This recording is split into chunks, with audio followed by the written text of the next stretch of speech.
आरती उतारन गुरु बाबा के, जय सतनाम गुंजाय। सत्य दया और प्रेम के ज्योति घर घर आज जगाए। जय हो गुरु घासी बाबा, जय हो सतनाम। मन खे एक समान गूंजे तोर नाम। गिरौदपुरी धाम ले निकरिस सत्य के उजियार। अंधियारा मेटे जग भर के, करिश्मा न उद्धार। जैत खाम लहराए सफेदी, शांति के पहचान।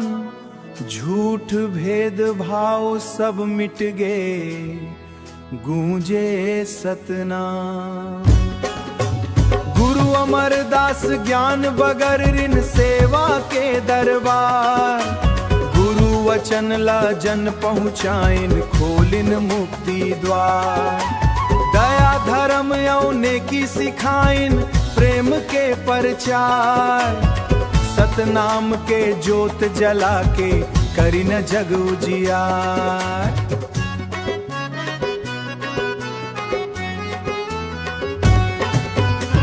गुरु बालक वीर पुजारी, धरिन धर्म के मान। सत्य खातिर जीवन दे डारिन, बढ़ानिन समाज के शान।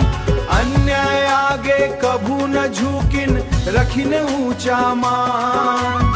सतनाम के डंका बाजे, अमर रहे पहचान। नशा हिंसा छल कपट छोड़ो, यही गुरु के बात। दीन दुखी के सेवा करो, यही सच्ची सौगात। प्रेम करुणा और सम समताले, सजही हर घर द्वार।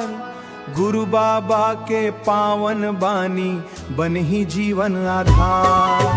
आरती उतारन गुरु बाबा के, फूल चढ़ावन आय। घासी बाबा अमरदास, बालक दास के राय। सतनाम सतनाम